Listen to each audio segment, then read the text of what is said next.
Hello there, and welcome. Tonight we are exploring the enduring mystery of King Tut, not simply as a young pharaoh from a distant past, but as one of the most remarkable archaeological discoveries of the modern world. This is the story of a boy who wore a golden crown before he fully understood the weight of it. A ruler whose life was brief, whose reign was quiet, and whose afterlife became louder than any king before him. For more than 3,000 years, he rested beneath layers of stone and sand. Then, in the early 20th century, a sealed doorway opened, and the world stepped into his chamber. What followed was not only the unearthing of treasure, but the unearthing of questions.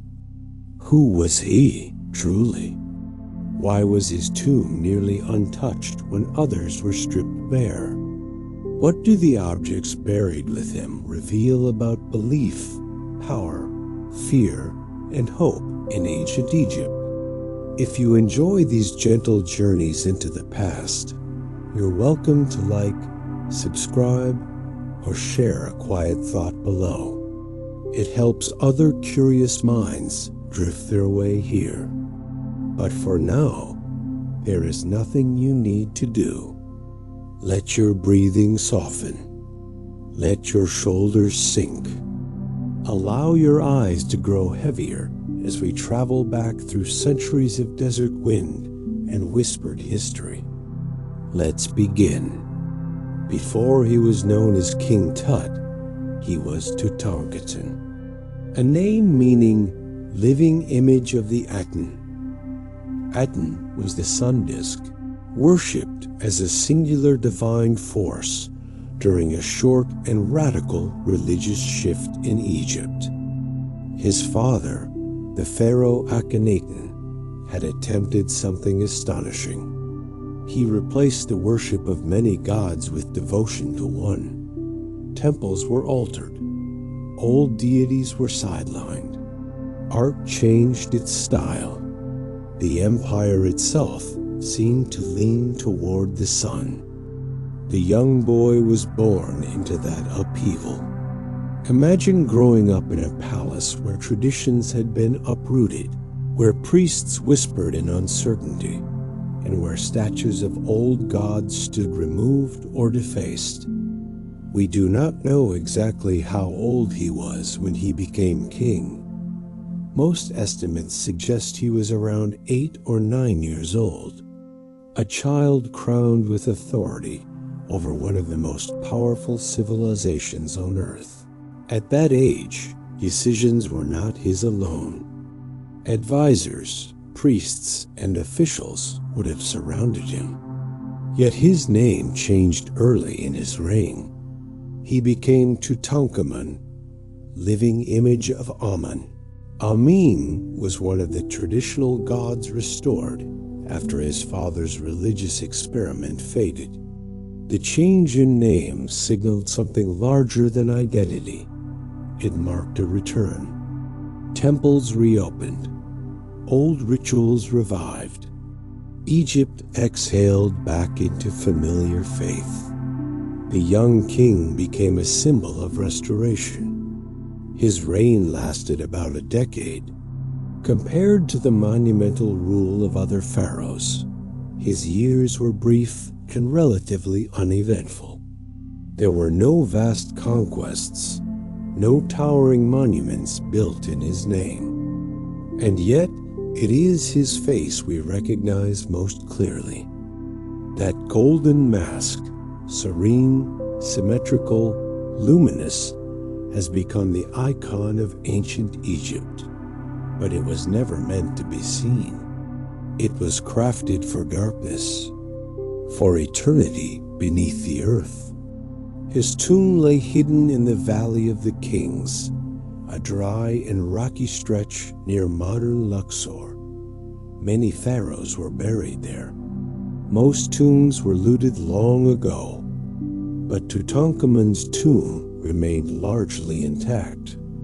In 1922, An archaeologist named Howard Carter stood before a sealed doorway covered in ancient plaster and royal seals. After years of searching under the sponsorship of Lord Carnarvon, he had found what others believed no longer existed, an undisturbed royal tomb. When Carter peered through a small opening with a candle, he famously described seeing wonderful things. Inside were over 5,000 objects, chariots, thrones, jewelry, weapons, food, clothing, shrines nested within shrines, and within layers of coffins, the mummy of the young king. The outermost coffin was gold. The innermost coffin was solid gold, and the mask, weighing over 10 kilograms, rested directly upon his wrapped face. Why was his tomb preserved when others were emptied? Part of the answer lies in geography.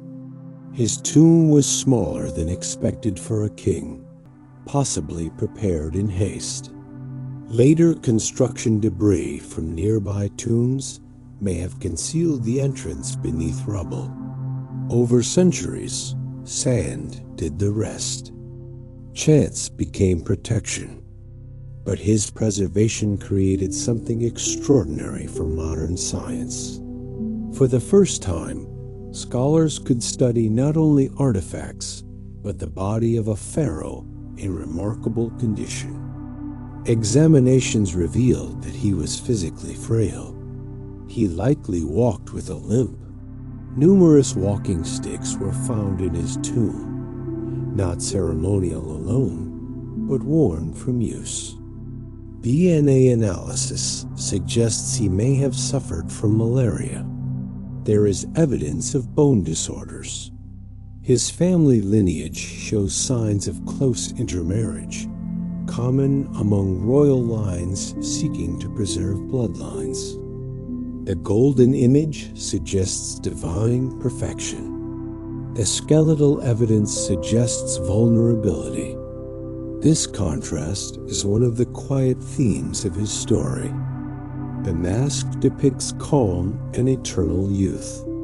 The real young man beneath it endured illness and fragility. His death remains debated. For years, rumors swirled of murder. A blow to the head was suspected.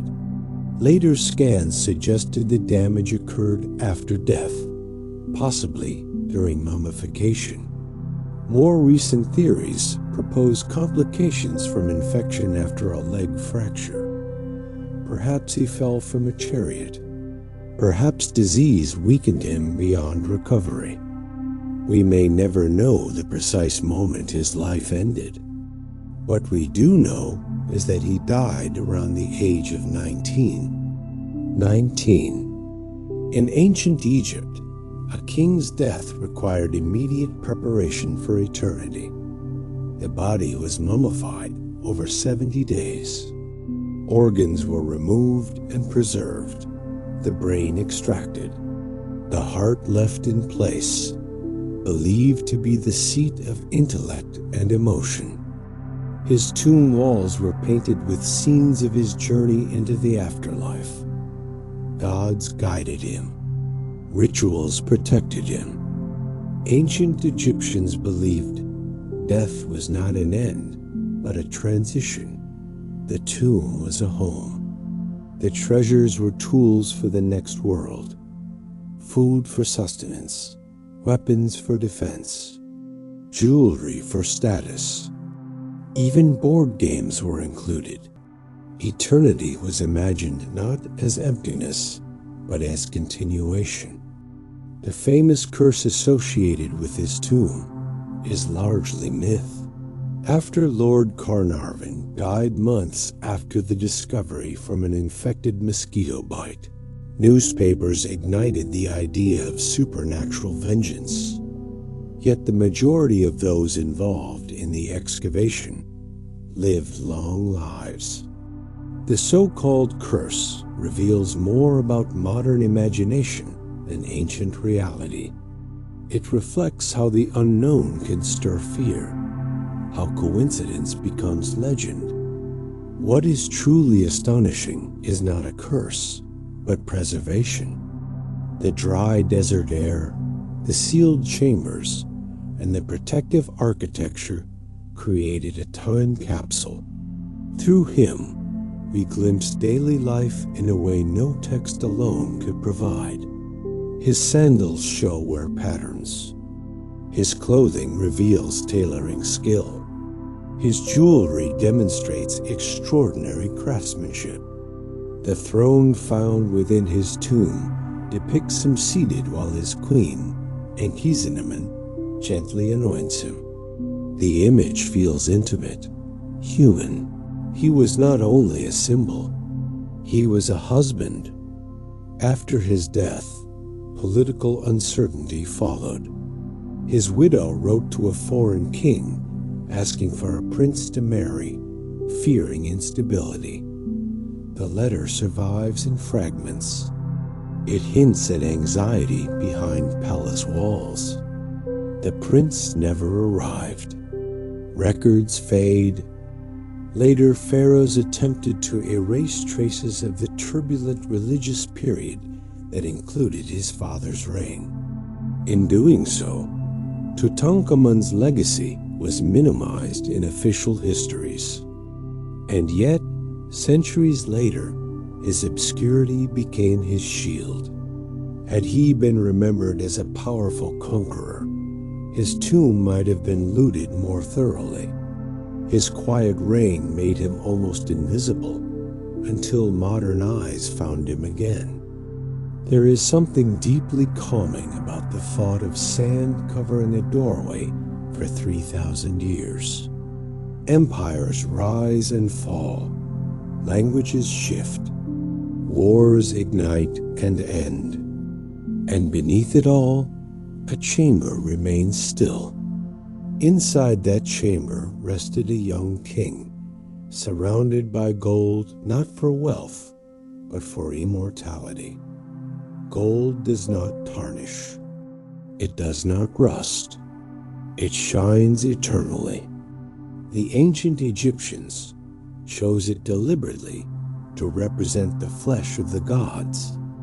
When archaeologists lifted each object, they were not merely cataloging artifacts. They were reconstructing belief systems, political tensions, artistic styles, health conditions, trade networks. Each scarab amulet, each carved staff, each linen thread carried information. The discovery transformed Egyptology from speculation into evidence-based study. The boy king became a bridge between myth and measurement. CT scans conducted in modern times allowed researchers to peer inside wrappings without disturbing them. Technology joined archaeology. The golden mask you see in museums today is a face crafted to ensure recognition in the afterlife. The Egyptians believed the soul required a familiar image to return to. Identity mattered even beyond death. The mask's inlaid lapis lazuli eyebrows and quartz eyes were meant to see. The false beard signified kingship. The cobra and vulture on his brow symbolized Upper and Lower Egypt united. Symbols layered upon symbols. And yet beneath them all was a young human being who lived in a world of ritual and expectation. His story reminds us how fragile power can be, how brief life can feel, how memory depends on chance. He ruled briefly.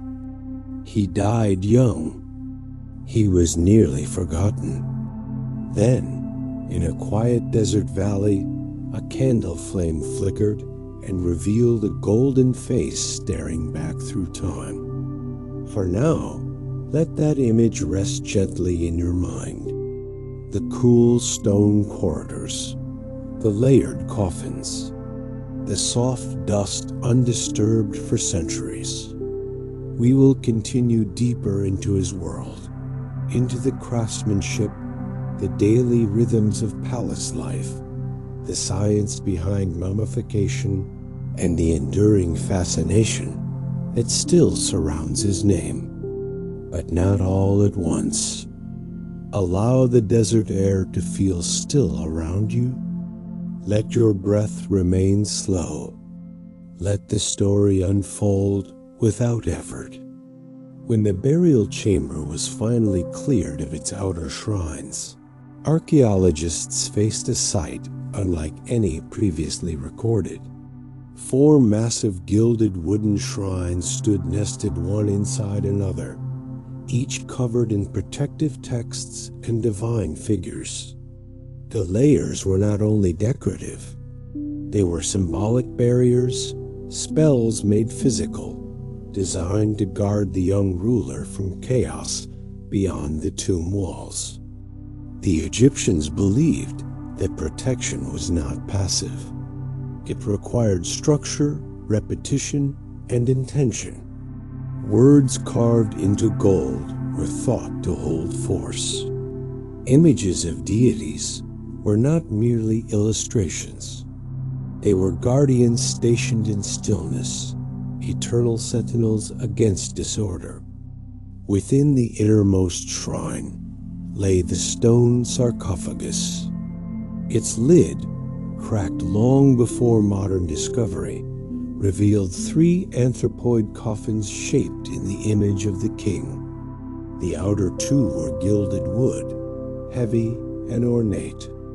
The innermost was solid gold, molded to the contours of his wrapped form. The craftsmanship speaks quietly of devotion. Artisans labored over details no living eye was ever meant to admire again. Fingernails etched delicately, inscriptions hammered into hidden surfaces, tiny amulets placed carefully between layers of linen. This was not decoration for display. It was preparation for eternity. More than 100 protective charms were woven into his wrappings. Scarabs carved from stone rested over his heart. Miniature guardians lay along his limbs. Each amulet carried a specific function. One protected the throat so he could speak in the afterlife. Another guarded the spine. Others ensured safe passage through gates described in funerary texts. The Book of the Dead, or more accurately, the Book of Going Forth by Day, outlined the trials awaiting the soul. The deceased would encounter judgment before Osiris, ruler of the underworld. The heart would be weighed against the feather of Mate, symbol of truth and balance. If the heart proved heavy with wrongdoing, it would be devoured. If balanced, the soul could pass into a field of eternal abundance. This belief shaped daily behavior. Morality was not abstract. It was measurable in the afterlife. The king's burial goods reflected this. He was buried with miniature shabdi figures, small servant statues, intended to perform labor for him beyond death. Should he be called to farm celestial fields, the shabdi would answer in his place. The attention to such detail reveals something essential about ancient Egypt. Their focus was not only on life's splendor, but on its continuation. Death was not silence. It was transition. Yet for all the wealth found in the tomb, it is striking that the chamber itself was modest in scale. Compared to other royal tombs in the Valley of the Kings, his burial site was smaller, with fewer rooms and less elaborate wall decoration. This has led some scholars to suggest that his death was unexpected and the preparations were hurried. Some objects appear repurposed. Names carved over earlier inscriptions hint that certain items may have originally been crafted for someone else. Gold does not complain when reassigned. In a culture where kingship was sacred, the urgency of burial may have required adaptation. His wife, Ankhesenamun, appears only faintly in records after his death. A ring bearing both their names suggests closeness. Artistic depictions show them in tender domestic moments, a rare softness in royal imagery. There is no surviving monument celebrating her later life. History dims around her presence. The political landscape following his death grew unstable. His advisor Ai eventually became pharaoh. Then came Horemheb, who worked to erase traces of the Amarna period entirely. Monuments were dismantled, names chiseled away. Official king lists omitted certain rulers, as though removing them could restore cosmic balance. In attempting to tidy history, they inadvertently obscured a boy whose obscurity preserved him. The discovery of his tomb altered global imagination. Museums filled with traveling exhibitions. Newspapers printed images of gold and lapis. Egypt became a symbol of ancient wonder, its iconography woven into modern design, fashion, and cinema. The early 20th century experienced what historians call Egyptomania. Jewelry mirrored scarab motifs. Architecture echoed pyramid lines. Even household objects adopted stylized hieroglyphic patterns. A civilization once buried beneath sand entered everyday life thousands of years later. Scientific analysis continues to refine understanding. CT imaging has allowed researchers to reconstruct facial features beneath the mask. Bone scans have identified fractures and congenital conditions. DNA comparisons have mapped his lineage, connecting him to royal mummies previously unnamed. His father, Akhenaten, remains a figure of fascination for radically shifting Egypt's religious direction. His mother's identity is still debated, though genetic studies suggest she may have been Akhenaten's sister. Royal bloodlines prioritized purity over genetic diversity, a decision that likely contributed to health vulnerabilities. The fragility found in Tutankhamun's skeleton contrasts sharply with the invincible image of kingship carved into stone reliefs. Official art rarely showed weakness. Bodies were idealized, proportions perfected, age erased. Reality was quieter and more complicated. The walking sticks discovered in his tomb tell a subtle story. Over 100 were found, some intricately decorated, others plainly worn. Wear patterns suggest frequent use. For a young king, this detail feels unexpectedly intimate. It hints at discomfort, at the daily management of physical strain. His sandals also offer evidence of life, lived within palace walls and beyond. Sand between fibers, slight asymmetries in tread. Objects preserve the imprint of human habit. The linen wrappings themselves reveal sophistication. Weaving techniques were advanced. Resins used in mummification carried antiseptic properties. Embalming was not superstition alone. It involved empirical knowledge passed through generations of specialists. When his mummy was first unwrapped in the 1920s, the process damaged fragile materials, in pursuit of jewelry layered beneath. Early archaeology was driven by curiosity and excitement, sometimes at the expense of preservation. Modern standards would approach the task differently, using non-invasive imaging instead. Time changes method as well as perspective. The golden mask now resides in the Egyptian Museum, though plans for relocation to the Grand Egyptian Museum have been underway for years. Visitors stand quietly before it, drawn to its symmetry. The face is serene, almost detached from the human story beneath. Its expression is neither joy nor sorrow. It is stillness. Stillness carries power. It invites projection. People see mystery where silence remains. Tutankhamun's tomb also contained games, including a Senate board. Senate was both entertainment and spiritual metaphor. Moves across the board mirrored the soul's journey through the afterlife. Play and belief intertwined seamlessly. Even food was sealed within the tomb. Jars of wine labeled with vintage years. Cuts of meat preserved for eternal sustenance. The labels provide historians with insight into agricultural cycles and storage practices. Nothing was accidental. Trade networks are revealed in materials. Lapis lazuli traced back to Afghanistan.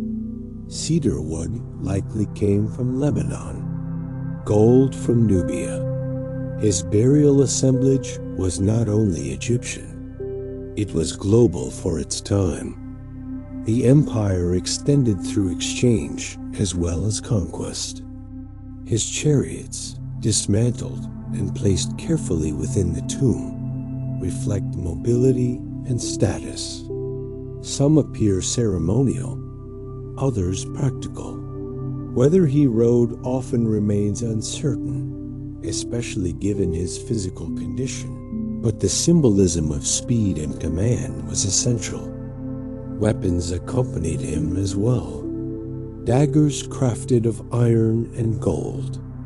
One iron blade has been analyzed and determined to originate from meteoritic metal containing high nickel content. Metal fallen from the sky, shaped into a royal weapon. The symbolism is striking. A king armed with a fragment of heaven. Inscriptions throughout the tomb emphasize rebirth. The sun rising each morning was central to Egyptian cosmology. Death mirrored sunset. Rebirth mirrored dawn. This cyclical worldview offered reassurance. Nothing truly ended. It transformed. When Carter documented the chamber, he worked slowly, cataloging each object meticulously. Photography was used extensively. Glass plate negatives captured scenes as they were first revealed. Those images remain among the most evocative records in archaeological history. Light struck surfaces unseen for millennia. Dust motes hovered in still air. The sense of intrusion must have been profound. For centuries, the tomb had been silent. Then Boots stepped inside. The relationship between discovery and disturbance raises ethical questions. Excavation preserves knowledge, but disrupts rest. Modern archaeology wrestles with this balance constantly. Tutankhamun's remains have been moved, scanned, studied, and occasionally displayed. Debate continues over how best to honor both scientific inquiry and cultural reverence. Ancient Egyptians invested immense effort to prevent disturbance. Yet the world learned more about them precisely because disturbance occurred. History often rests on paradox. Climate within the Valley of the Kings aided preservation. Arid conditions slowed decay. The valley's geology provided natural concealment. Over time, workers constructing nearby tombs unknowingly buried his entrance beneath debris. Chance, labor, and environment combined to protect him. He was not the most powerful pharaoh, not the longest reigning, not the most militarily successful. Yet his intact burial offered something others could not, a nearly complete snapshot of royal life. His story also reshaped public understanding of ancient youth. The golden image can mislead viewers into imagining maturity. In truth, he was closer in age to a modern teenager than to an established ruler. A weight of ceremony rested on narrow shoulders. Ancient Egypt valued continuity above individual fame. Kings were divine representatives maintaining order. Their names mattered less than the stability they embodied. Ironically, it was the young king whose political role was modest who achieved the most enduring global recognition. Museums worldwide display replicas of his mask. Documentaries revisit his life repeatedly. His name appears in classrooms, novels, and films. He became shorthand for ancient Egypt itself, all from a tomb nearly overlooked.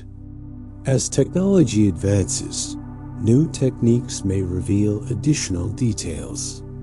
Isotope analysis could trace dietary patterns. Microbiological studies may clarify disease presence. Each generation reinterprets evidence through its tools. Yet certain mysteries remain resistant to clarity. What were his thoughts as illness advanced? Did he sense the fragility of his reign? Did he fear judgment in the hall of Mat? We cannot know. We are left with artifacts, bones, inscriptions, and silence. But silence does not mean emptiness. It means distance. And across that distance, gold continues to gleam beneath museum lights, reflecting faces of modern visitors who stand where priests once stood. The boy king's afterlife unfolded differently than anyone in his time could have imagined. Instead of tending celestial fields, he became a figure studied by scientists, admired by artists, and contemplated by millions. Time transformed his destiny, and beneath layers of interpretation, beneath fame and exhibition, there remains a simple truth. He was once alive. If you step back from the gold and the spectacle, what begins to emerge is not only the image of a king, but the outline of a world. Ancient Egypt was not built from monuments alone. It was sustained by rhythm. The Nile flooded, retreated, and flooded again. Fields were planted, harvested, and replanted. Priests performed rituals not once, but daily, hourly, predictably. Stability was sacred. The king's role was not to dazzle, but to maintain balance. Mat was more than a goddess. It was a principle. Order over chaos. Harmony over disorder. The pharaoh embodied that equilibrium. When Tutankhamun ascended the throne, Egypt was recovering from theological upheaval.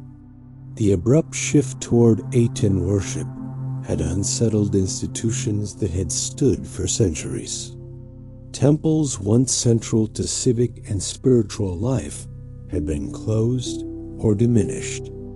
Restoration under the young king involved more than renaming.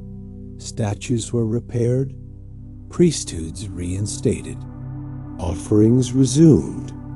It was an administrative and symbolic recalibration. In inscriptions attributed to his reign, there are references to temples falling into ruin and being rebuilt. Whether these were political exaggerations or literal descriptions, they reveal an awareness that continuity had been disrupted. Continuity mattered deeply. His capital likely shifted back toward Thebes from Akhetaten, the city built by his father. Akhetaten itself was largely abandoned after the religious experiment ended. Sand reclaimed its courtyards. Walls crumbled. Cities can vanish faster than belief. The daily life of the palace would have been structured yet layered with ceremony. Tutors may have instructed him in writing, ritual recitation, and diplomacy. Scribes recorded decrees. Courtiers navigated alliances.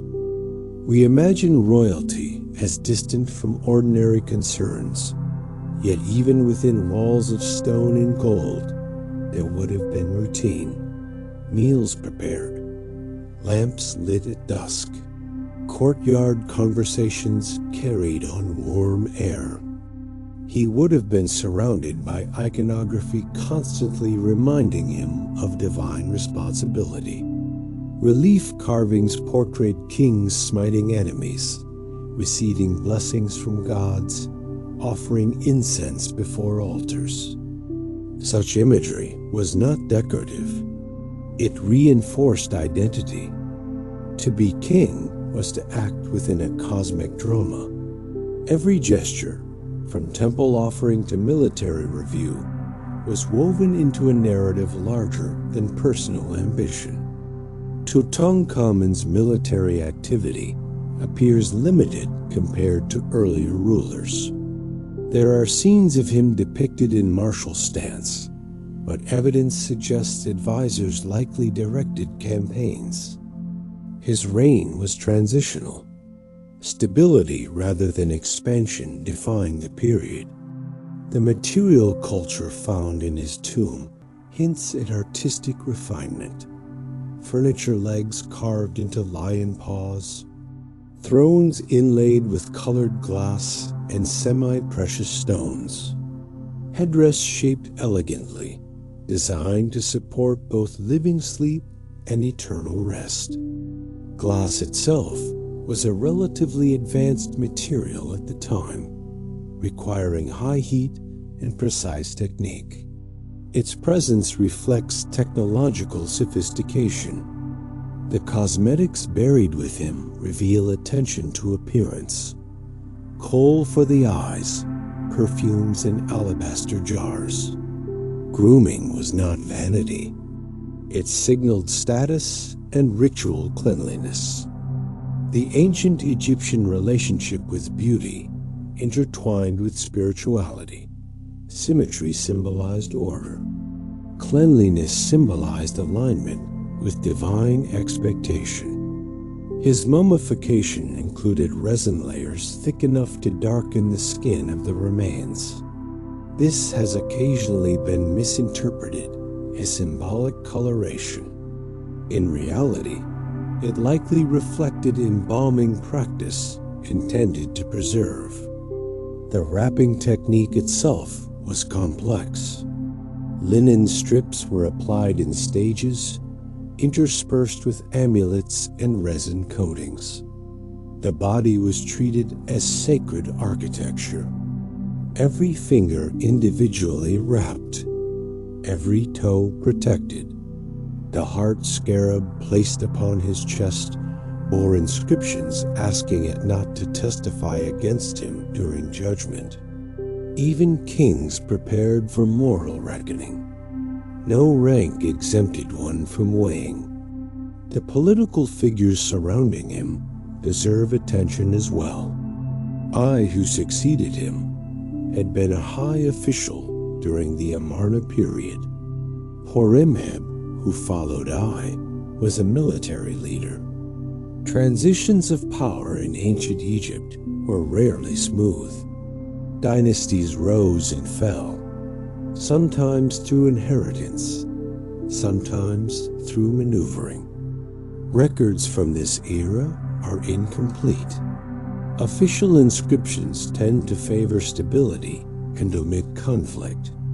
Silence in documentation can conceal turbulence.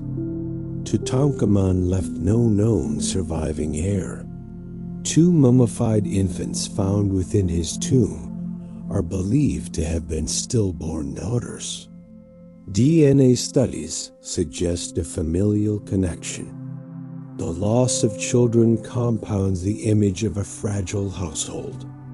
Imagine the quiet grief within palace corridors, the pressure of succession without certainty. These human elements often recede behind gold surfaces. The funerary mask's calm expression may reflect artistic convention, but it also invites contemplation. Its gaze is forward, not downward. It suggests continuity beyond interruption. Ancient Egyptians conceptualized the soul as multiple components.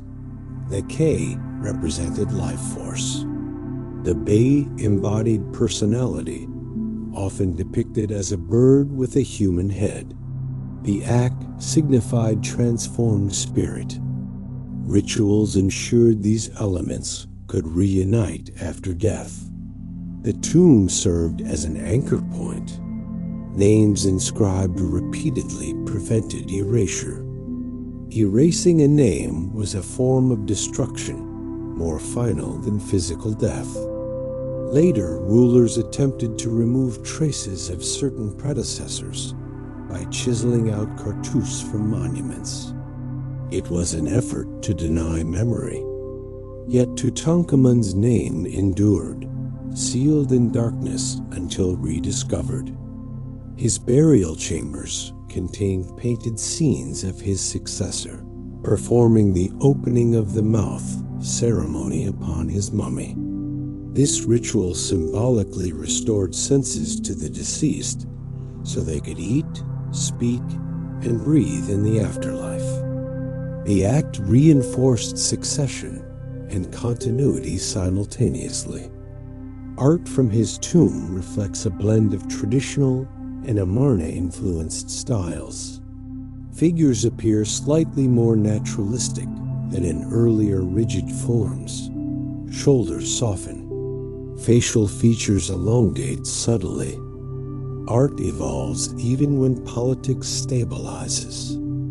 The ceiling of his burial chamber was painted deep blue with golden stars, representing the night sky goddess Nut arching above. To lie beneath painted constellations for eternity was to rest within cosmic embrace. The concept of sky as protective mother appears repeatedly in Egyptian cosmology. Beneath those stars, layers of cedar wood and linen enclosed a body once animated by breath. The scent within the tomb upon opening was described as ancient yet persistent. Resins and oils had preserved more than structure. They preserved atmosphere. Excavation logs describe meticulous numbering of objects. Thousands of entries cataloged. It took nearly a decade to remove and document everything from the chambers. Patience defined the process. The global response to the discovery revealed a hunger for connection to antiquity.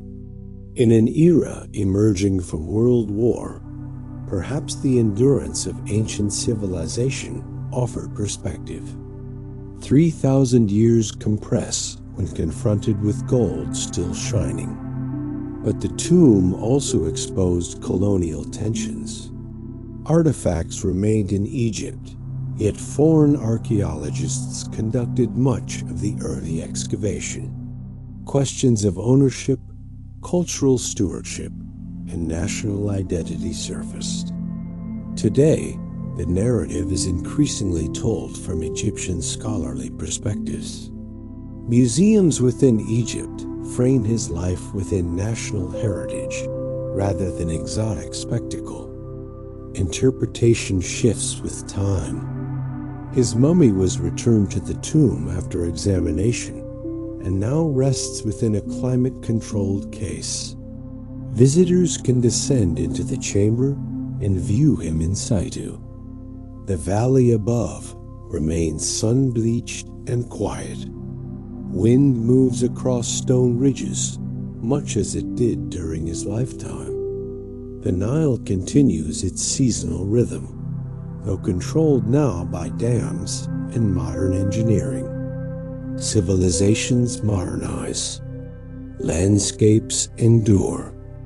The iron dagger of meteoritic origin found in his wrappings is particularly evocative. Before widespread iron smelting, meteoritic iron was rare and prized. Its presence in royal burial suggests awareness of its celestial source. Metal fallen from the sky became weapon and symbol. Astronomy played a role in Egyptian cosmology. Star alignments influenced temple orientation. The heliacal rising of Sirius marked the flooding of the Nile. Sky and earth were never separate domains. Tutankhamun's life unfolded within this worldview.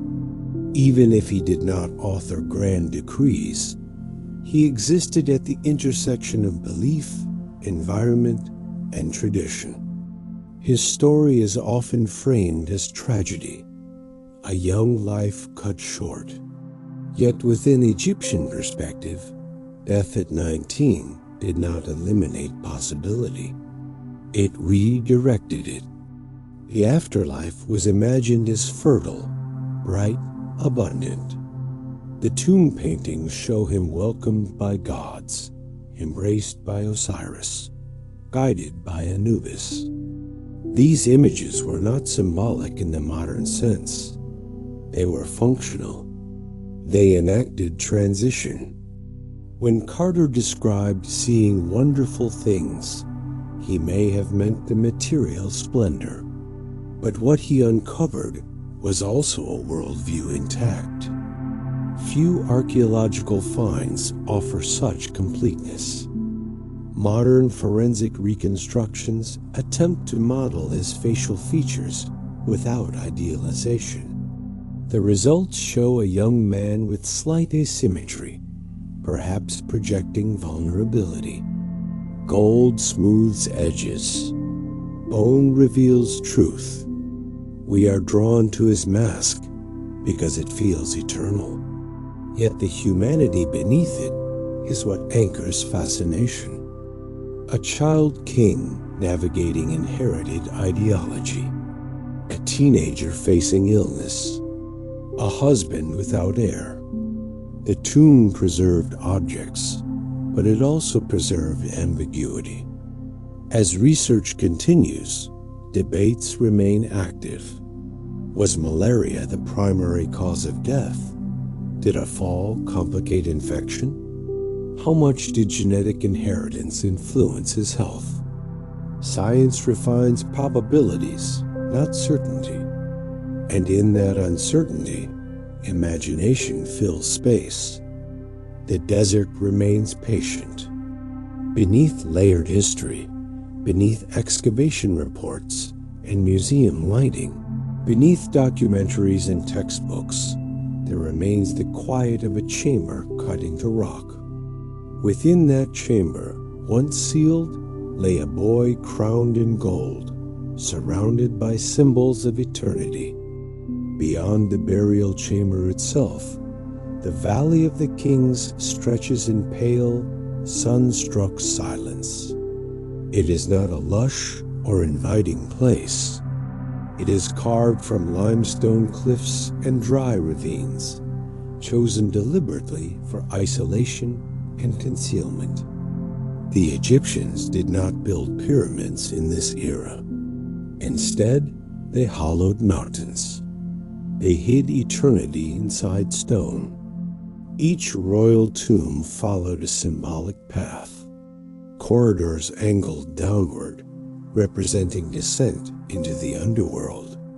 Chambers expanded gradually, guiding the deceased deeper into cosmic terrain. The architecture mirrored belief. Tutankhamun's tomb, smaller and simpler than others nearby, still followed this sacred geometry. An entrance staircase descended into a corridor, leading toward chambers arranged like nested thresholds between worlds. When you imagine the funeral procession, it likely began along the Nile. Boats carried the body westward, toward the land of the setting sun. West was the direction of death in Egyptian cosmology, because that was where the sun disappeared each evening. Priests chanted. Incense burned. The royal body, already prepared through embalming, was placed within layers of coffins and shrines. Outside, daily life continued. Farmers tended fields, merchants negotiated prices, children played in courtyards. The death of a king was monumental, yet society persisted. The Egyptians were masters of continuity. The golden shrine panels surrounding his sarcophagus depict protective deities spreading wings across his form. These wings were not decorative flourishes. They symbolized embrace, containment, and renewal. Protection was always visualized as enclosure. Shrines around coffins, coffins around bodies, amulets around organs. The logic was layered. Even the canopic jars that held his internal organs were carved in his likeness. 4 compartments housed liver, lungs, stomach, and intestines. The heart remained within his chest, central to judgment. Each jar was guarded by one of the 4 sons of Horus, minor deities tasked with safeguarding the vital essence of the king. The belief system was intricate but coherent. No element of the body was trivial. Each had purpose beyond death. Archaeologists found floral collars placed upon his chest. Real plants, once vibrant, now fragile and dry. They suggest the season of burial may have been springtime. This detail feels intimate. Flowers placed by hands that mourned. Death in ancient Egypt was not devoid of grief. Though belief in continuation existed, loss still resonated. Tomb inscriptions sometimes include expressions of longing. Behind ritual lay emotion. The jewelry buried with him was not merely wealth. Scarabs, ankhs, protective knots, each carried encoded meaning. The ankh symbolized life. The jed pillar symbolized stability. The tayet knot symbolized protection. Symbols functioned like language, silently reinforcing cosmology. The gold itself, abundant throughout the tomb, came largely from Nubia to the south. Egypt controlled extensive gold mines, and wealth from these resources reinforced royal power. Gold's incorruptibility made it a fitting material for immortality. It did not decay. It reflected light. It endured. And so, a young king was wrapped in metal, meant to mirror divine flesh.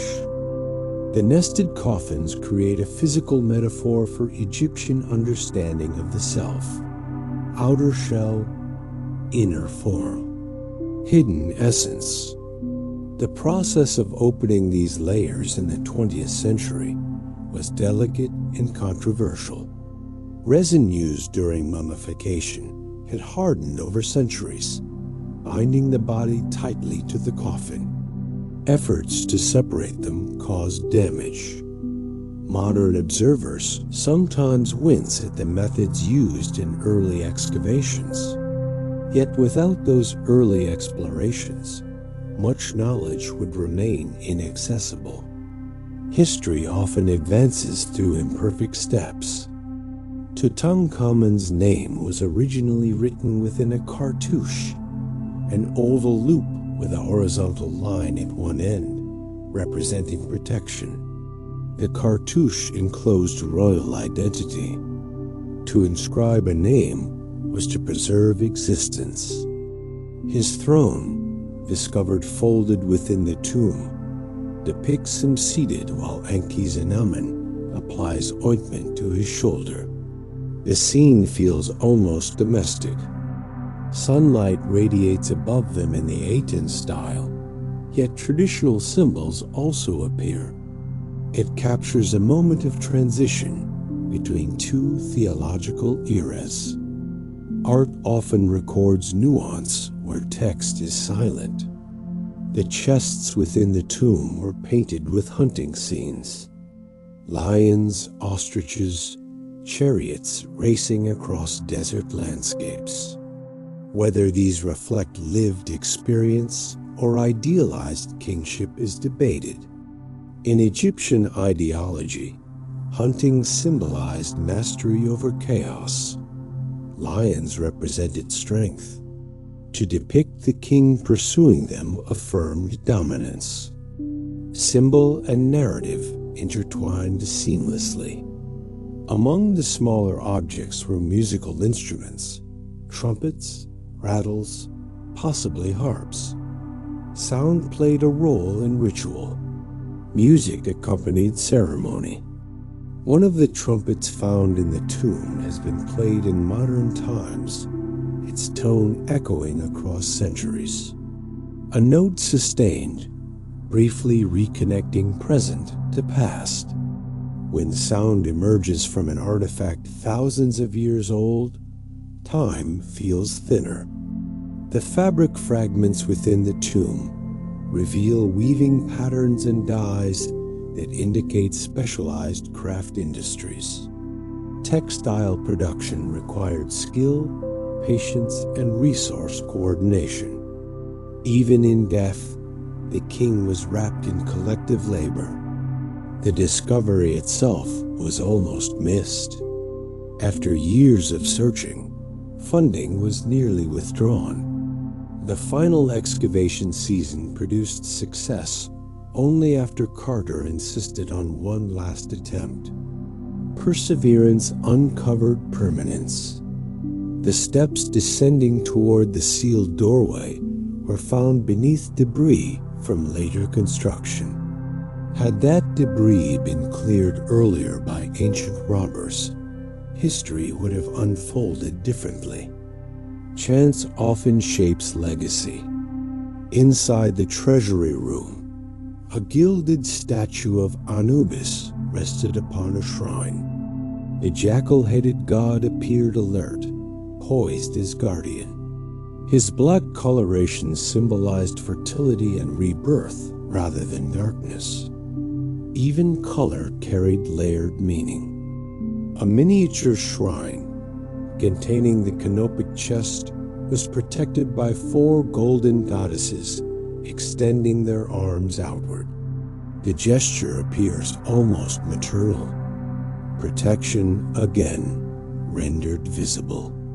Scholars continue to debate the political implications of Tutankhamun's reign. Some suggest his restoration of traditional worship was orchestrated primarily by advisors seeking stability. Others argue he may have gradually asserted independent authority as he matured. The brevity of his life limits certainty. His burial goods suggest considerable wealth, yet the modest size of the tomb hints at urgency. It may have originally been intended for a lesser noble, before being repurposed for royalty. Such adaptation underscores how even kingship must respond to circumstance. The Valley of the Kings contains dozens of tombs. Many were stripped of valuables in antiquity. Robbers penetrated sealed entrances, pried open sarcophagi, removed jewelry. Evidence suggests Tutankhamun's tomb was entered at least twice in antiquity, but resealed. Small items were taken. The core burial remained intact. Words as guardians. In the 20th century, rumors of a curse circulated widely. Newspapers sensationalized unrelated deaths among expedition members. Yet statistical analysis shows no unusual mortality pattern. The fascination with curses reflects human appetite for myth layered atop discovery. In truth, the most profound aspect of the tomb is not superstition but insight. It provides a rare convergence of art, belief, politics, medicine, and daily life preserved within one moment. Modern scanning technology revealed fractures in his left leg, supporting theories of injury shortly before death. Whether infection followed remains debated. Malaria parasites detected in tissue samples suggest disease burden. The interplay of injury and illness complicates simple explanation. Life in ancient Egypt, even for royalty, was not insulated from biological vulnerability. Royal inbreeding, practiced to consolidate power, likely intensified genetic risks. Analysis of related mummies indicates repeated close kin marriages. Power structures shape biology over generations. Yet despite fragility, his image radiates composure. Museums often dim lights around the mask to enhance its glow. Visitors move slowly, often speaking in hushed tones. Gold reflects faces back at viewers. In that reflection, modern individuals momentarily overlap with ancient identity. He has become a symbol of youth suspended in time. Unlike statues eroded by weather, his burial artifacts remain sharp, colors vibrant, surfaces polished. The sealed environment halted entropy. Entropy eventually resumes once exposed. Conservation efforts attempt to stabilize materials now subject to humidity and light. Preservation is ongoing labor. Egypt has increasingly emphasized housing and displaying artifacts within its own institutions, strengthening cultural continuity. The forthcoming Grand Egyptian Museum near Giza aims to present his treasures within expansive galleries. Objects once hidden beneath sand will be displayed within architectural light. The journey from sealed tomb to curated exhibit spans more than a century. And yet, beneath scholarship and exhibition, the essential narrative remains quiet. A boy was crowned. He navigated inherited change. He died before adulthood fully unfolded. He was prepared for eternity according to beliefs of his time. Centuries passed. Wind moved. Sand settled. Kingdoms shifted. Languages evolved. Then a doorway opened. And through that doorway, a human story stepped forward again. When archaeologists first entered the antechamber, they encountered what appeared to be organized chaos. Objects were stacked, leaned, layered. Chariots dismantled and placed upright against walls. Couches shaped like fantastical animals. boxes sealed and labeled. It did not resemble a neat museum display. It resembled urgency contained within ritual precision. Some scholars suggest that the compressed arrangement of objects indicates haste. Death does not wait for perfect preparation. The artisans and priests likely worked within strict time frames dictated by embalming cycles and ceremonial calendars. 70 days marked the traditional embalming period. During that span, the body was dried using natron salts, organs treated, wrappings prepared. Meanwhile, burial goods were gathered, inscriptions completed, shrines assembled. The synchronization of these processes required coordination across entire networks of labor. Imagine the workshops active during those weeks. Goldsmiths hammering thin sheets into delicate curves. Carvers etching protective formulas into wood. Weavers finishing linen lengths measured precisely for wrapping. Death mobilized an economy. The scent of resins used in mummification likely filled enclosed spaces. Myrrh and frankincense, substances traded across vast distances, contributed both preservation and sacred fragrance. Fragrance itself was symbolic.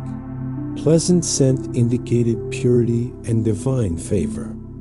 The embalming incision made on his side, through which organs were removed, was carefully sealed afterward. Even necessary intrusion was ritualized. A brain was extracted through the nasal cavity using specialized tools. Though the Egyptians valued the heart as the seat of thought, they developed surprisingly refined cranial removal techniques. Preservation was practical knowledge layered atop cosmology. Within the treasury chamber, statues of protective deities stood facing inward toward the king. Their orientation mattered. Protection was directed, intentional. The walls of his burial chamber were painted with scenes distinct from other tombs in the valley. Fewer chapters of funerary texts appear. The decoration feels streamlined, almost compressed. Some interpret this as further evidence that the tomb may not have been originally intended for a pharaoh. Adaptation again becomes visible. The painted figures show the young king greeted by gods in succession: Osiris, Nut, and others whose roles in the afterlife were clearly defined. Each deity represented a function within the cosmic system. Osiris embodied resurrection. Nut, the sky goddess, symbolized enclosure and rebirth. Thoth recorded judgment outcomes. Religion in ancient Egypt operated as an integrated framework rather than isolated myths. The positioning of shrines within the chamber created an almost architectural labyrinth. To reach the mummy, one had to dismantle nested sanctuaries one by one. This layering amplified both protection and mystery. It also meant that ancient robbers, if they had penetrated further, would have encountered obstacle after obstacle. The physical design itself discouraged intrusion. Among the smaller objects discovered were writing palettes, suggesting literacy and administrative function. Kings were not merely ceremonial figures. They engaged in governance, whether personally or through delegated authority. Ink, made from soot and mineral pigments, recorded decrees that shaped daily life far beyond palace walls. The sandals found in the tomb sometimes feature images of enemies painted on their soles. Symbolically, The king stepped upon adversaries with every stride. Even footwear reinforced ideology. The armrests of his throne include detailed scenes of marshland abundance. Lotus flowers and papyrus plants symbolize Upper and Lower Egypt unified. Unity remained a core political message. Outside the tomb, the broader geopolitical landscape included powerful neighbors. The Hittites in Anatolia, Mitanni in the Near East. Diplomatic correspondence during the Amarna period reveals alliances, marriages, negotiations. Though Tutankhamun's reign may not have been dominated by military conquest, Egypt remained enmeshed in international networks. Clay tablets discovered at Amarna preserve letters exchanged between rulers. They describe gift exchanges, complaints, strategic concerns. Kingship involved correspondence as much as ceremony. The letter attributed to his widow, requesting a foreign prince, reveals vulnerability. She reportedly expressed fear of marrying a servant and asked for a royal husband from abroad. Such a request implies political instability. It also hints at personal desperation. That foreign prince was killed before reaching Egypt, according to Hittite records. Whether murder occurred or accident intervened remains uncertain. After that episode, records grow thin. The opacity of sources leaves space for interpretation. Tutankhamun's cartouche appears on various artifacts that predate his burial, suggesting he was recognized formally during life. Yet his monuments were later usurped or overwritten by successors. To erase a name required deliberate chisel strikes. Despite attempts at erasure, small objects sealed underground escaped revision. History sometimes survives through oversight. The discovery of his tomb altered archaeological methodology. Conservation techniques advanced. Documentation standards tightened. Photography became central to excavation. Glass plate negatives taken during the 1920s preserved the tomb exactly as it appeared before removal. These images now serve as invaluable references for scholars. Light captured on fragile plates became historical record. The cultural impact extended into literature and cinema. Adventure stories drew inspiration from desert expeditions. Images of hidden chambers entered collective imagination. The young king became emblematic of buried wonder waiting to be revealed. Yet beyond spectacle lies the quieter truth of preservation. Bone analysis reveals slight curvature in his spine. One foot appears clogged. Genetic markers suggest familial closeness. These details complicate romanticized images. He was not the athletic conqueror carved in relief. He was likely physically compromised, navigating expectations within limitation. There is something profoundly human in that contrast.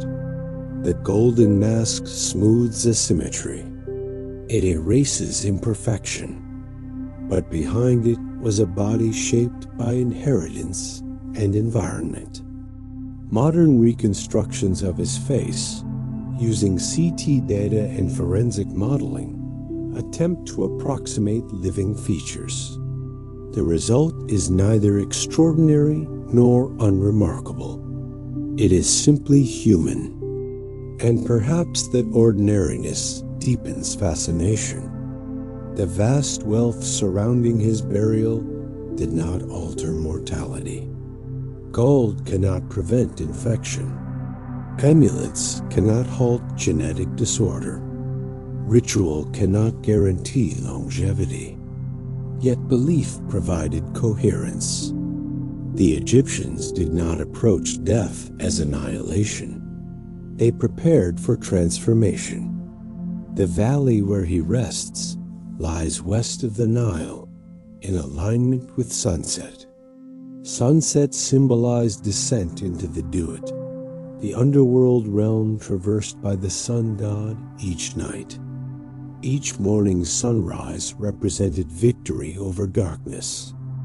The tomb was not only a resting place, it was a staging ground for that journey. The meticulous placement of objects, the spells inscribed upon surfaces, the orientation of statues, all served narrative continuity beyond physical life. When Carter and his team removed objects from the tomb, they transported them into a different narrative entirely. From ritual context to museum context, meaning shifted. Objects once intended for eternity beneath rock became artifacts under glass. Scholars today attempt to reconstruct original context through careful study. The position of each item within the chamber informs interpretation. Even the smallest bead contributes to understanding. In recent decades, research has also focused on microbiological conditions within the tomb. Fungal spores, bacteria, environmental factors, all influence preservation and human health. Scientific inquiry continues to unfold layers invisible to early excavators. 3,000 years compressed into a single chamber allowed interdisciplinary study rarely possible elsewhere. Medicine, art history, geology, chemistry, and theology intersect within his burial assemblage. Few individuals in history have become such comprehensive case studies. And yet, for all the data collected, there remains stillness at the center of it. A still body, a sealed chamber, a valley of stone. The desert above continues to glow under relentless sun. Tourists descend steps once hidden, guided by lights rather than torches. Climate systems regulate temperature to prevent damage. Time does not pause, but it echoes. The young pharaoh's legacy was not conquest or construction. It was preservation through obscurity.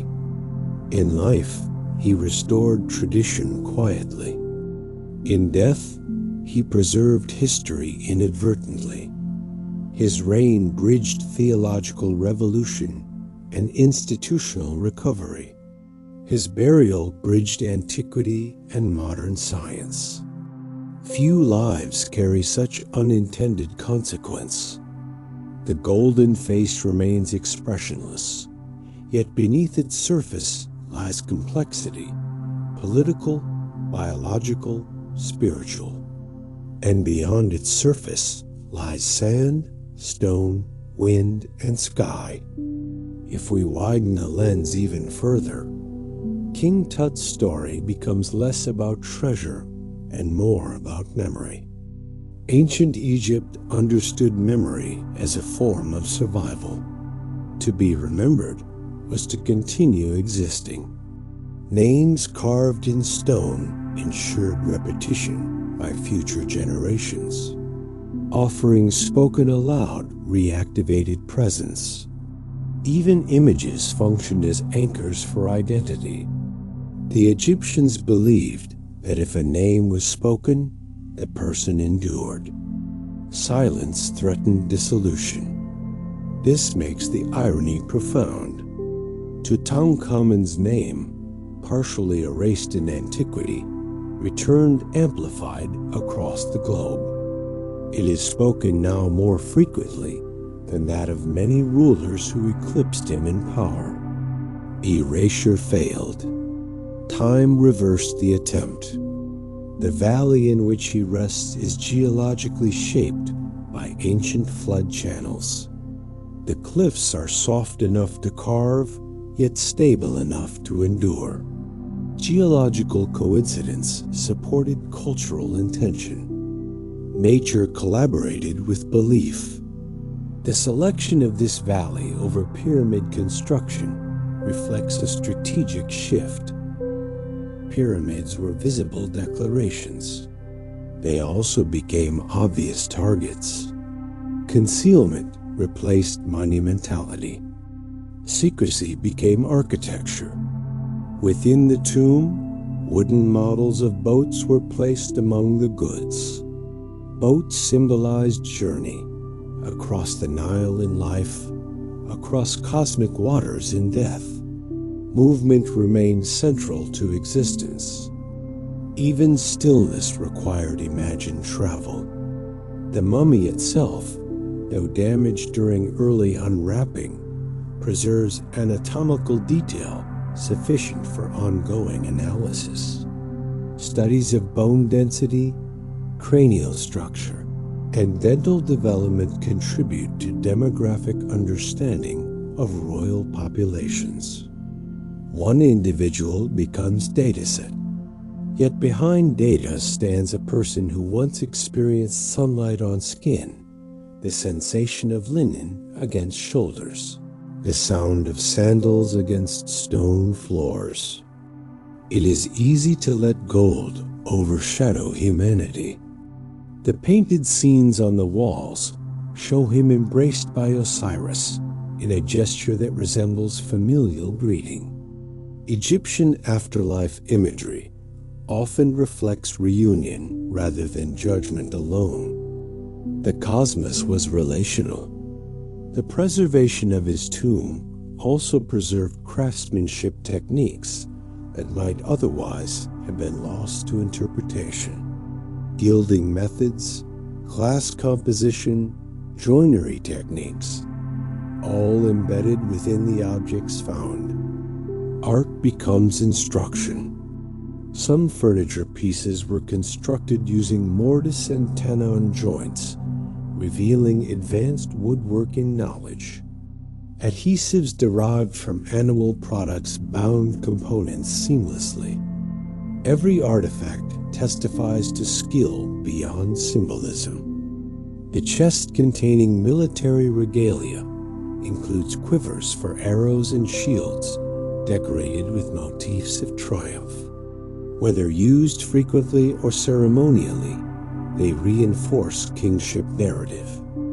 Narrative matters even if reality diverges. The linen wrappings bear faint fingerprints from those who prepared them. Human touch remains faintly visible across millennia. Those individuals, unnamed in history, contributed directly to preservation. The structure of royal mummification evolved across centuries. Earlier dynasties experimented with methods that proved imperfect. By the New Kingdom, techniques had reached high sophistication. Tutankhamun's embalming reflects accumulated knowledge. Resins filled body cavities to maintain form. Linen was layered in patterns that reinforced structural integrity. Protective spells were recited during each phase. Procedure and prayer intertwined. The scarab placed over his heart includes text from spell 30B of the Book of the Dead, instructing the heart not to oppose him in judgment. Even kings prepared for moral accounting. The heart was not removed because it was considered essential for identity. Modern science often emphasizes brain centrality. Ancient Egypt privileged the heart. Different cultures locate selfhood in different organs. The depiction of Nut on his coffin lid arching protectively over him underscores the maternal aspect of the sky. To rest within her embrace symbolized safe passage. Symbolism softened mortality. Outside Egypt, the discovery influenced perceptions of archaeology itself. Expeditions once romanticized as treasure hunts gradually evolved into scientific endeavors grounded in preservation ethics. Tutankhamun's tomb marked a transitional moment. Excavation records detail the careful removal of fragile objects, yet early attempts to separate resin-adhered layers caused fractures in the mummy. Later generations critiqued these actions while acknowledging limited technological alternatives at the time. Knowledge often arrives imperfectly. The iron dagger with meteoritic composition underscores how ancient Egyptians recognized materials of unusual origin. Though they lacked modern cosmology, they understood rarity and value. Sky metal in royal hands becomes metaphor. Astronomical ceilings painted in deep blue dotted with golden stars emphasize cyclical renewal. The sun god Re traversed the underworld nightly, emerging each dawn victorious. Victory was daily, not singular. Tutankhamun's burial goods include miniature statues of himself in various divine roles. Identity extended beyond singular form. He was Osiris in death. He was Horus in life. Multiplicity defined existence. The two infant mummies found within his tomb introduced quiet sorrow into the narrative. Genetic studies suggest they were his daughters, possibly born prematurely. Royal lineage attempted continuation. Fate intervened. The small coffins housing them mirror their fathers in structure, scaled to infancy. Even in grief, ritual precision persisted. Loss layered upon loss. The transition of power after his death illustrates political recalibration. I performed funerary rites to legitimize succession. Horemheb later erased many predecessors to restore ideological continuity. History was curated even then. The global fascination with Tutankhamun sometimes overshadows contemporaries whose achievements were more monumental. Ramses II constructed vast temples. Hatshepsut organized expeditions and monumental architecture. Yet the boy king commands disproportionate attention. Why? Perhaps because preservation invites proximity. An intact tomb feels like direct encounter. It reduces abstraction. We see sandals. We see chairs. We see toys. Toys, indeed, were found small objects possibly associated with youth. Though interpretation remains cautious, their presence reinforces his age at death. Youth resonates. He did not age into legend. He was frozen within it. The tomb's discovery occurred during a period of rising Egyptian nationalism. Negotiations regarding artifact distribution reflected shifting power dynamics between foreign excavators and Egyptian authorities. Cultural heritage became political statement. Today, conservation science seeks to stabilize materials exposed to fluctuating humidity. Gold remains stable, but wood and linen require constant monitoring. Preservation is not passive. The tomb itself has undergone reinforcement to prevent structural degradation due to visitor traffic. Airflow patterns are carefully regulated. Even eternity requires maintenance. The valley's silence at dusk remains profound.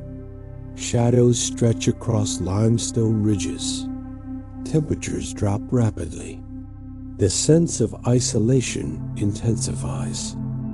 One can imagine priests sealing the doorway after burial, aware that their actions would not be witnessed again for generations. They believed it would remain sealed forever. Instead, centuries later, electric light illuminated the chamber. Cameras flashed. Scholars measured. The transition from sacred space to research site encapsulates the tension between reverence and curiosity. Curiosity prevailed, yet reverence persists. Visitors often lower their voices instinctively upon entering the burial chamber. Even without belief in Egyptian cosmology, the space commands quiet respect. The scale is intimate, the ceiling low, the walls close. It does not feel grand, it feels contained. Perhaps that containment contributes to emotional impact. The golden mask's calm expression avoids overt drama. It neither smiles nor frowns. It invites contemplation rather than awe. In that neutrality, viewers project emotion. Tutankhamun's story demonstrates how chance, environment, politics, and belief intersect unpredictably. A relatively modest reign became the most documented in Egyptian history due to survival of context. Survival of context transformed scale. He ruled approximately 10 years. His burial remained sealed for 3 millennia.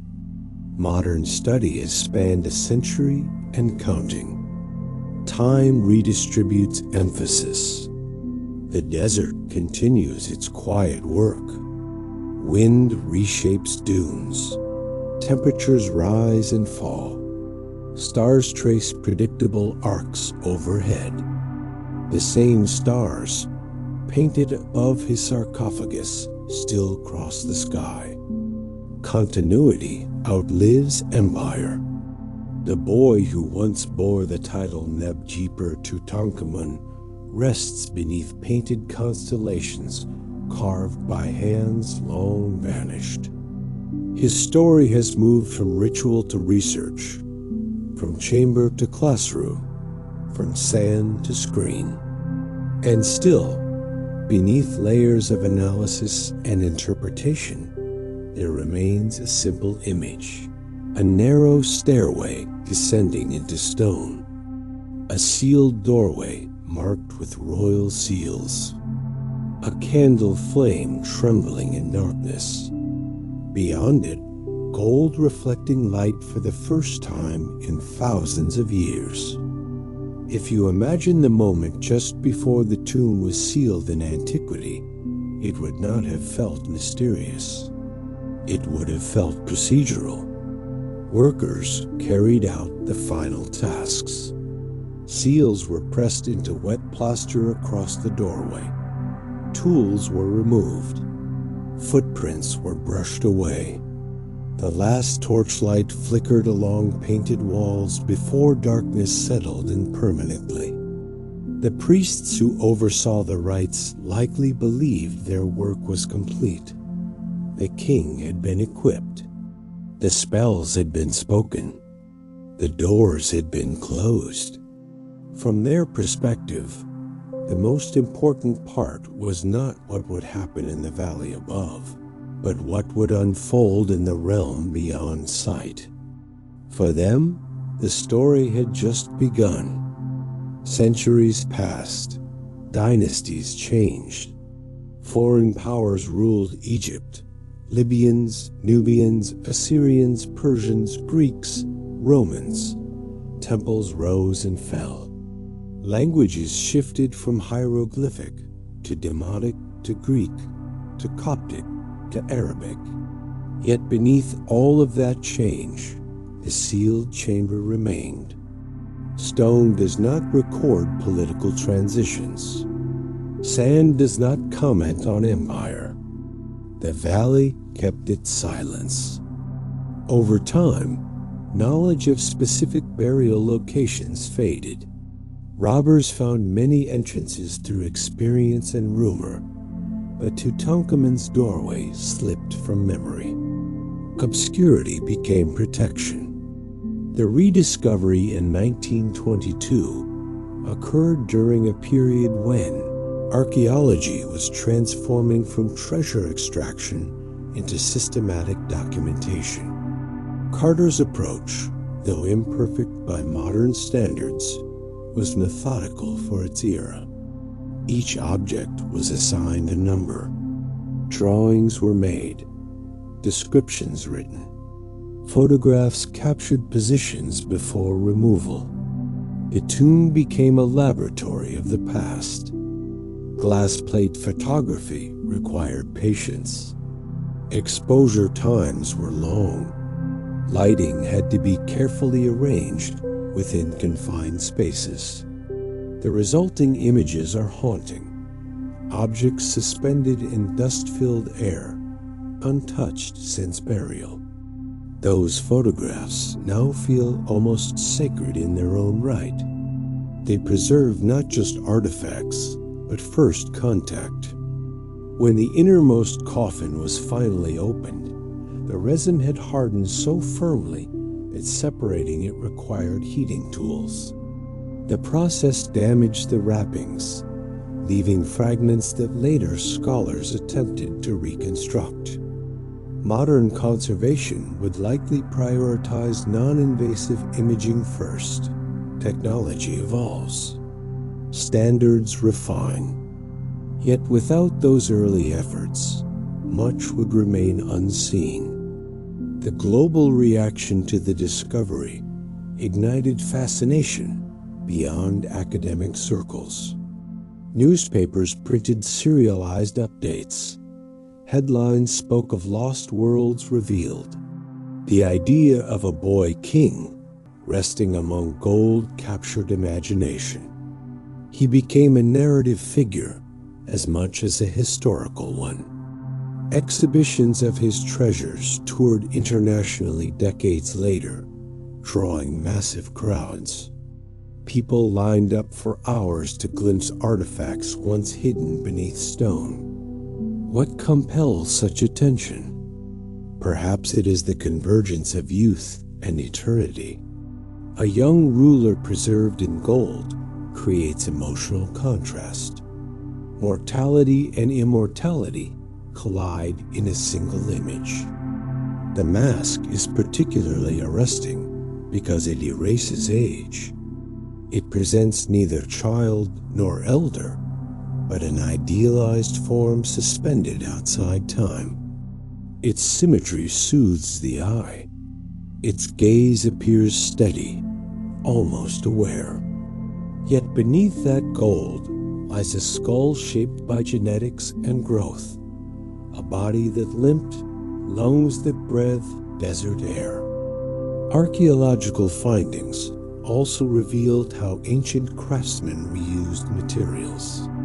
Some items bear traces of names altered, suggesting repurposing from earlier burials. Resourcefulness intersects with ritual urgency.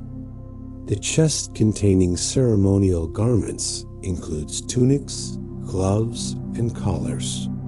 The textiles are delicate, yet remarkably preserved. Patterns woven into linen indicate aesthetic sophistication beyond utilitarian need. Clothing communicates status as effectively as architecture. The chariots found in the tomb were disassembled for placement.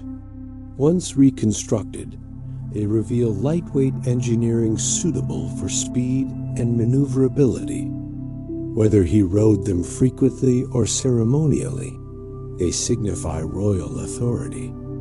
Among the smaller artifacts were cosmetic containers carved from alabaster, shaped elegantly like ducks or lotus buds. Even containers reflected artistic imagination. Daily life, though structured by ritual, contained beauty. The depiction of animals across tomb objects reflects ecological familiarity. Lions, ibex, birds, fish, creatures that inhabited Nile landscapes and surrounding deserts. Nature permeated symbolism, and Nile itself defined existence. Its annual flooding deposited fertile silt, sustaining agriculture. Without it, the civilization would not have endured. Tutankhamun's reign occurred within that ecological certainty. Regardless of political shifts, the river flowed. The desert, conversely, represented chaos and threat. The valley carved into its cliffs signified triumph over that chaos. Burial within desert stone placed order inside disorder. Modern medical imaging revealed slight irregularities in cranial shape. Some researchers have speculated about conditions like craniosynostosis, though consensus remains cautious. Science approaches ancient remains carefully, aware of interpretive limits. Each new study adds nuance without finality. The iron dagger discovered in his wrappings underwent advanced metallurgical testing in recent years. Analysis confirmed high nickel content, consistent with meteorite origin. To hold a blade forged from fallen sky metal would have carried immense symbolic weight. It is tempting to romanticize such details, yet they emerge from material evidence. The alignment of tomb orientation with cardinal directions reflects astronomical awareness. Even burial architecture responded to celestial movement. Sky and stone communicated. The two small mummies found alongside him suggest that royal grief extended beyond personal loss into dynastic anxiety.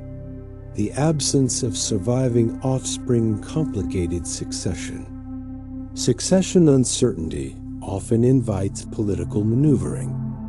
A's assumption of kingship following Tutankhamun's death appears swift. Relief scenes depict him performing funerary rites, thereby legitimizing rule. Ritual and power reinforce each other. Horemheb, succeeding Ai, undertook systematic removal of Amarna-era names from monuments. By excising references to Akhenaten and his immediate successors, he attempted to restore ideological continuity. Yet complete erasure proved impossible. Fragments remain.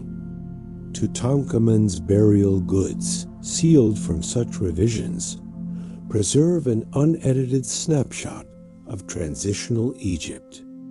The antechamber's animal-shaped couches, lion, cow, and composite creature functioned as ritual furniture. Their forms embodied divine associations. Even rest required symbolism. The treasury's shrines contained statues representing protective deities in dynamic stance, knees bent slightly as if alert. Alertness and stillness. When modern visitors stand before the mask, they often experience quiet awe. The object has become emblematic of ancient Egypt itself.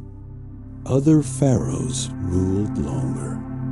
Other monuments tower higher. Yet none possess an intact context so richly preserved. Context deepens connection. The valley today receives controlled numbers of visitors to mitigate damage. Breath, humidity, and foot traffic alter microclimates within chambers. Human presence changes environment. Preservation requires constant monitoring. The mummy rests within a transparent case, separated from direct contact yet visible. It is no longer concealed within nested coffins. Exposure alters meaning. For ancient priests, concealment ensured protection. For modern scholars, exposure enables knowledge. Two worldviews intersect in a single chamber. His story also invites reflection on how narratives form. Without the dramatic discovery, would he occupy such prominence in collective imagination? Perhaps not. Obscurity preserved him. Discovery elevated him. Chance threads through history. 3,000 years represent a span difficult to comprehend. Entire civilizations rise and collapse within far shorter intervals. And yet, gold shaped by human hands persists. It is easy to focus on splendor and overlook fragility. His life was short, his health compromised, his political influence likely mediated by elders. But his burial transcended those limitations. He became a messenger from antiquity. The valley remains bathed in desert light by day and starlight by night. The same constellations painted above his sarcophagus still appear overhead. Continuity anchors perspective. Within that carved chamber, beneath painted skies and sealed stone, a young king once lay surrounded by symbols intended to last forever.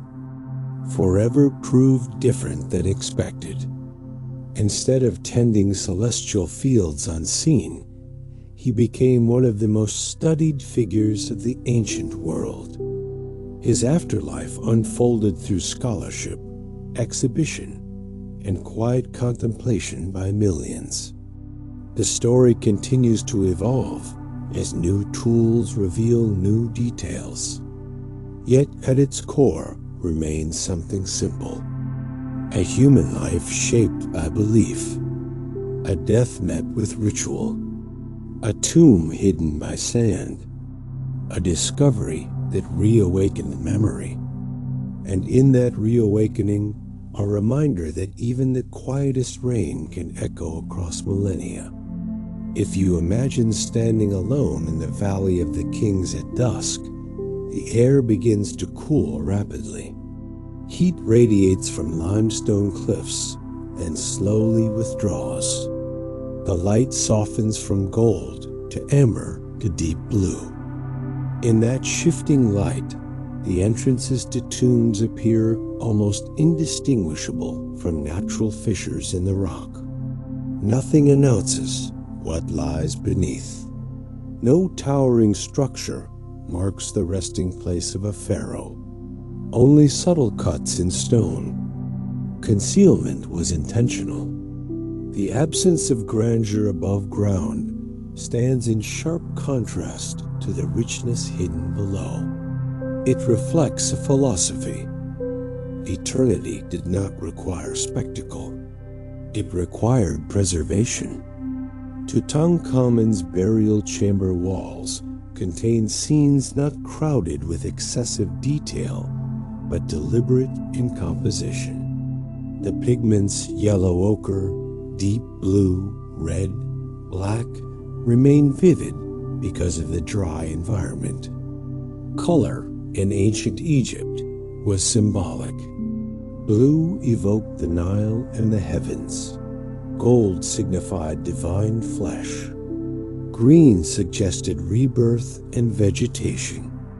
The palette was chosen, not random. The yellow background in his burial chamber may represent eternal sunlight, a timeless glow rather than earthly atmosphere.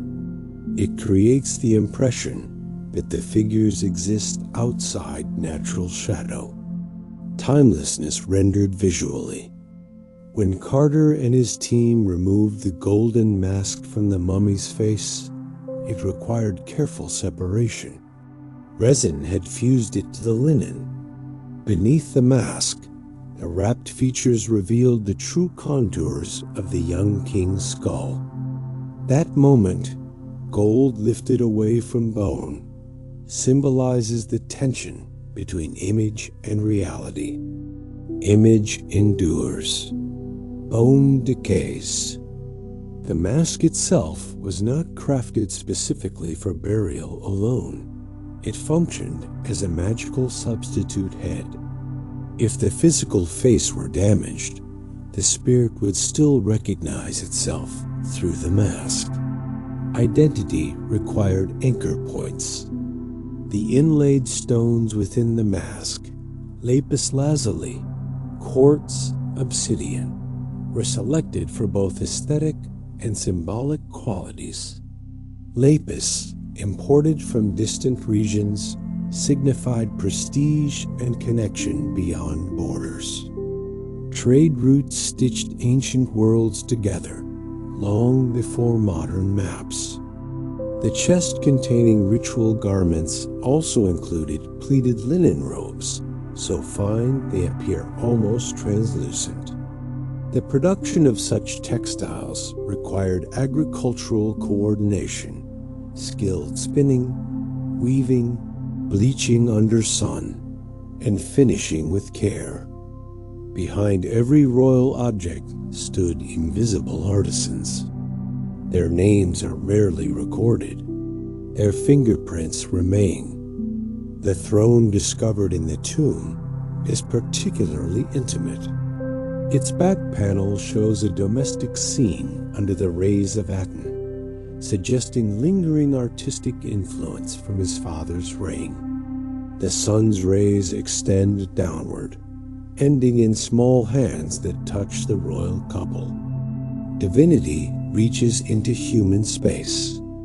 That blending of theological styles captures a moment of cultural transition. The Aten had not fully vanished. Amun had not fully reclaimed exclusivity. Tutankhamun stood at the hinge of belief systems. Bridging eras can be destabilizing. The hunting scenes on chests depict the king in motion, bow drawn, enemies subdued. Whether these scenes reflect lived action or symbolic assertion, they reinforce the image of strength. Symbols often compensate where certainty lacks. The mummification of the two infants found in the tomb was executed with similar care to that of the king, scaled appropriately. Their tiny coffins echo his in structure and decoration. Loss preserved beside authority. The absence of surviving heirs intensified the fragility of succession. Dynasties depend on continuity. Without it, power invites contest. A's rapid assumption of rule and Horemheb's subsequent consolidation suggest that stability required decisive action. History tends to compress such transitions into brief lines. Living through them would have felt anything but brief. Modern DNA studies, comparing Tutankhamun's remains with other royal mummies, suggest that his lineage included close kin marriages over generations. The preservation of bloodlines often came at biological cost. Political strategy intersects with genetics. The CT scans that revealed a fracture in his leg also revealed resin poured heavily into the cranial cavity. Some researchers proposed that embalming was unusually lavish, perhaps compensating for perceived vulnerability. Interpretation remains cautious. The funerary equipment included shields decorated with scenes of animals being hunted. The repetition of victory imagery reinforces ideological consistency. Order triumphs over chaos. Even in death, narrative coherence persisted. The antechamber's layout suggests that objects were placed with symbolic clustering rather than random stacking. Certain categories of goods align with ritual themes. Spatial arrangement conveys meaning. The treasury chamber housed the canopic shrine and statues representing divine guardianship. The layering of shrines within shrines creates the impression of progressive sanctification, each layer deeper, more sacred. Sacredness intensified inward. The desert climate that preserved his tomb also preserved pollen traces found within wrappings and floral garlands. Botanical analysis offers clues about seasonality and regional flora. Science reads what ritual leaves behind. The valley itself was selected not only for concealment, but proximity to earlier royal burials. Lineage expressed spatially. To rest among predecessors reinforced legitimacy. Modern excavations in surrounding areas continue to search for additional chambers. Ground-penetrating radar has been employed to detect anomalies in stone. The landscape may yet conceal further chapters. Speculation occasionally arises about hidden rooms adjacent to his tomb. Thus far, evidence remains inconclusive, yet the possibility maintains intrigue. Mystery fuels imagination. The popular narrative of a curse attached to the tomb persists in cultural storytelling. Yet careful analysis demonstrates that mortality among those present at excavation did not exceed normal expectations. Fear often overlays coincidence. The greater marvel lies not in supernatural consequence, but in material survival.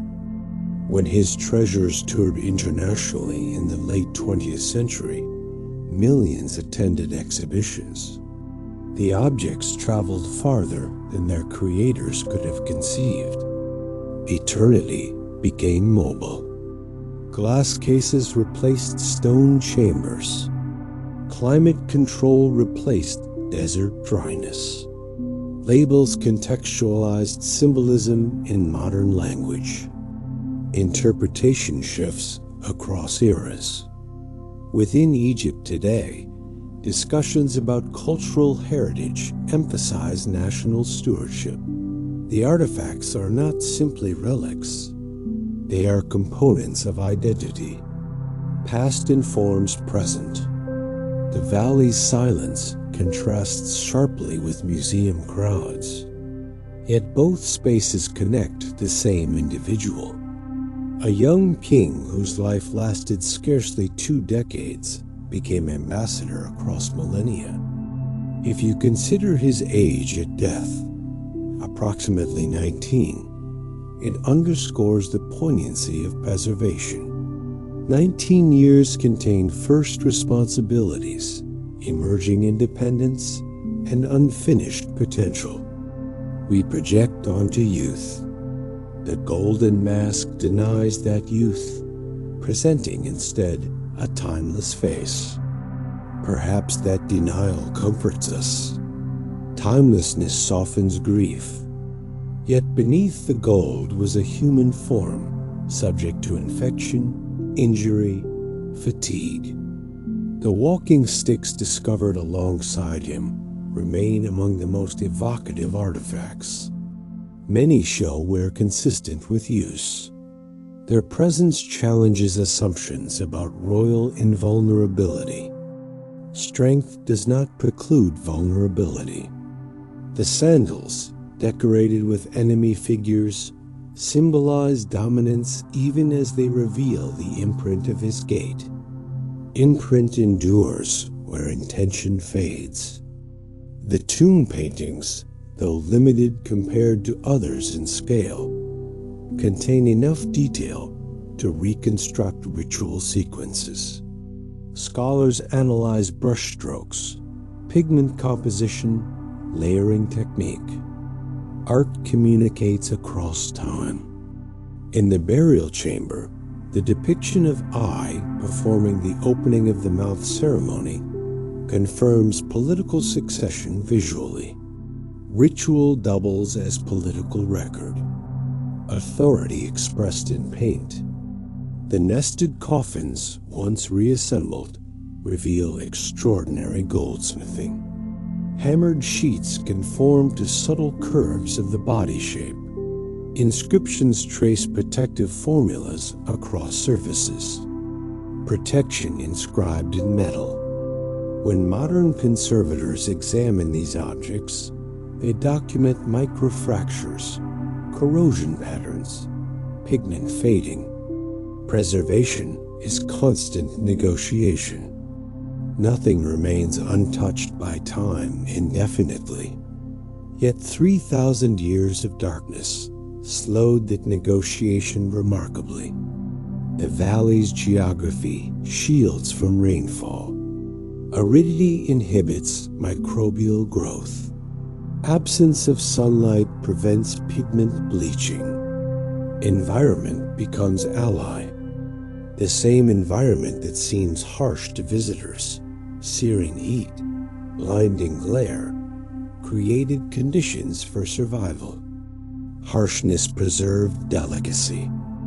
Tutankhamun's narrative invites contemplation of scale. A short reign becomes globally iconic.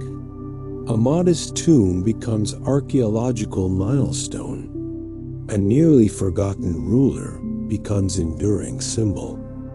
Scale shifts with context. If his tomb had been plundered completely, his name might occupy a footnote rather than a headline.